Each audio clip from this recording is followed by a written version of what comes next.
BRS నేతలు KTR Harish రావుపై BJP నేత Raghunandan Rao fire అయ్యారు. బీజేపీపై అవాకులు చవాకులు మాట్లాడితే సహించేది లేదన్నారు.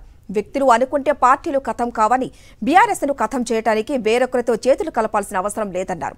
ఎంపీ టికెట్లను బీఆర్ఎస్ అమ్మకానికి పెట్టిందని ఆరోపించిన ఆయన పార్లమెంటు ఎన్నికల్లో బీఆర్ఎస్ గుండె సున్నాగా మిగులుతుందన్నారు రఘునందనరావు. దయ్యాలు వేదాలు వల్లించినట్లు ఏది పడితే అది మాట్లాడుతూ ఇంకా ఏదేదో మాట్లాడుతూ ఉన్నారు. కాంగ్రెస్ బీజేపీ రెండు కలిసేట బీఆర్ఎస్ని ఖతం చేస్తాయట అన్న. వ్యక్తులు అనుకుంటే పార్టీలు ఖతం కావన్నా. అసెంబ్లీ ఎన్నికలలో మిమ్మల్ని ఖతం చేయాలని తెలంగాణ ప్రజలు అనుకున్నారు. మిమ్మల్ని ఖతం చేసిర్రు.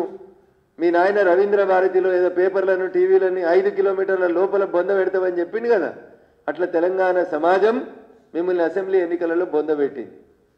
రేపు పార్లమెంట్ ఎన్నికలలో మళ్ళీ చెప్తున్నా, you will be a big zero.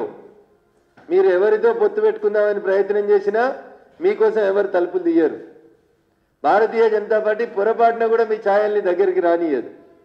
Bharatiya Janata party ఒంటరిగా పోటీ చేస్తుంది. ఏదో రేవంత్ రెడ్డి గారి భుజం మీద తుపాకీ పెట్టి మమ్మల్ని కాల్చాలనుకుంటుంది భారతీయ జనతా పార్టీ అని. మిమ్మల్ని మీరే కాల్చుకున్నారు. బావకాళ్ళు బామ్మర్ది, బామ్మర్ది కాళ్ళు బావ. మీ అందరికీ తోడు ఆ పక్కన ఉన్నటువంటి ఆ గోళీలేసే రాజ్యసభ సభ్యుడు. మిమ్మల్ని మీరు నాశనం చేసుకున్నారు. మీ అహంకారం మిమ్మల్ని ప్రజలకు దూరం చేసింది. ఇప్పటికైనా బుద్ధి తెచ్చుకోండి. కార్యకర్తల్ని గౌరవించుండ్రి. పార్టీలో సముచిత స్థానం కార్యకర్తలకు ఇయ్యండి. ఇవి లేకుండా నోటికి ఎంత వస్తే అంత మాట్లాడతామని మాట్లాడితే ప్రజలు స్వాగతించరు. ముఖ్యంగా భారతీయ జనతా పార్టీ కార్యకర్తలు ఎక్కడ కూడా ఊరుకోరు.